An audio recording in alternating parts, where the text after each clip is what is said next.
Hello friends, आज हम बात करेंगे जेंटल पेरेंटिंग। जेंटल पेरेंटिंग क्या है?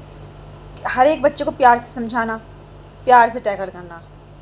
टीचर्स भी नहीं मारें, पेरेंट्स भी कुछ नहीं कह रहे हैं, ग्रैंड पेरेंट्स भी कुछ नहीं कहें, ना पैटर्नल ग्रैंड पेरेंट्स ना मैटरनल ग्रैंड पेरेंट्स। और अंकल आंटी बुआ चाचा चाची ना पड़ोसियों की तो बात ही दूर है, वो कुछ कह ही नहीं सकते बच्चों को। आजकल जो जरा से भी बच्चों को कुछ भी कहने पर माएँ पहुँच जाती हैं, हमारे बच्चों को तुमने ऐसा क्यों करा।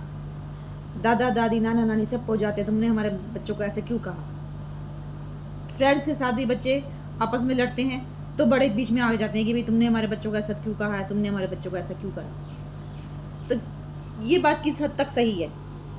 क्या हम बच्चों के ऊपर ज़रा सा भी प्रेशर नहीं डालेंगे?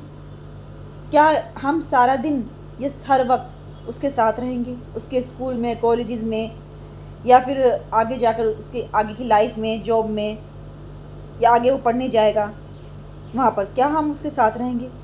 उसको प्रेशराइज में बिल्कुल नहीं डालना, क्या ये सही है? अगर प्रेशर नहीं लेगा बच्चा, थोड़ा सा भी नहीं लेगा प्रेशर, तो आगे की लाइफ कैसे जिएगा?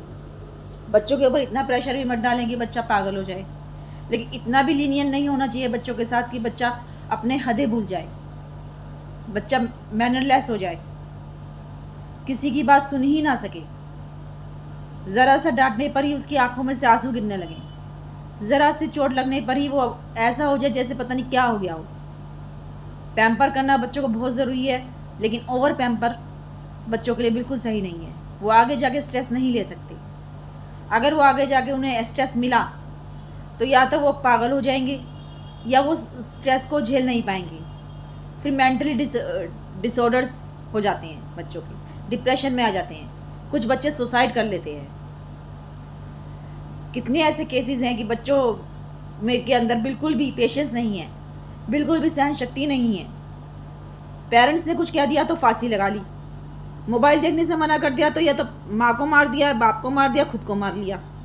मोबाइल छीन लिया तो फांसी लगा ली, या नीचे कूद गए, या धमकी दे रहे हैं आजकल के बच्चे कि हम घर से भाग जाएंगे, हम घर छोड़ के भाग जाएंगे। इनकी मतलब पेशेंस लेवल इनका ज़ीरो हो गया है, ये जेंटल पेरेंटिंग के कारण। हमने शुरू से ही बच्चों को इतना पैम्पर करा, इतना पैम्पर करा। ये भी, इसमें भी हमारी गलती नहीं है, क्योंकि आजकल सबके एक एक बच्चा होने लगा। वो सोचते हैं चल एक बच्चा है हम इसकी ज़िद पूरी कर देते हैं, चल एक ही है, दो बच्चे हैं हम इनकी ज़िद पूरी कर देते हैं। बात एक या दो बच्चे की नहीं है, एक बच्चा हो चाहे दो हो चाहे तीन, बात है हमारे बच्चे की परवरिश की। हम अपने बच्चों को ज़रा सा रोने पर ही कोई भी चीज़ दिला देंगे तो उसे पैसे की वैल्यू कैसे पता चलेगी? कैसे पता चलेगी कि पैसा क्या होता है, कैसे कमाया जाता है, क्या वैल्यू होती है? आज बच्चों को हमने रोने पे दिला दिया, आज वो हमारे बजट के अंदर था, लेकिन कल वो चीज़ बजट के अंदर नहीं है, तो क्या आप दिला देंगे उसको? कैसे दिलाएंगे? नहीं दिला पाएंगे हम, तब भी तो बच्चा रोएगा। अगर बच्चे के लिए वो चीज़ इम्पोर्टेंट है तो हम उसे दिला दें, लेकिन अगर सिर्फ रोने के कारण हम अगर किसी बच्चे की ज़िद पूरी कर रहे हैं तो उसे ऐसा लगेगा कि मैं रोऊंगा और ज़िद पूरी हो जाएगी, मैं रोऊंगा और मेरी ज़िद पूरी हो जाएगी। आप माँ बाप हैं, आप पेरेंट्स हैं, आप लोग कर दोगे, हम कर सकते हैं अपने बच्चे की ज़िद पूरी। क्या ये पूरी सोसाइटी कर देगी ज़िद पूरी? क्या उसे ऐसे रोने पर जॉब मिल जाएगी? क्या उसकी लाइवलीहुड पूरी लाइफ उसकी ख़राब नहीं हो जाएगी इस तरह से? उसे लगेगा मैं ज़िद करूँगा मुझे सब चीज़ मिल जाएगी विदाउट एनी हार्ड वर्क। बच्चों को हार्ड वर्क की वैल्यू नहीं पता चलेगी। इसका बेस्ट सोल्यूशन ये है कि आप बेटा थोड़ा दिन वेट करो, आप अच्छे रिजल्ट लेकर आओ, मैं आपको ये चीज़ दिलवा दूँगा।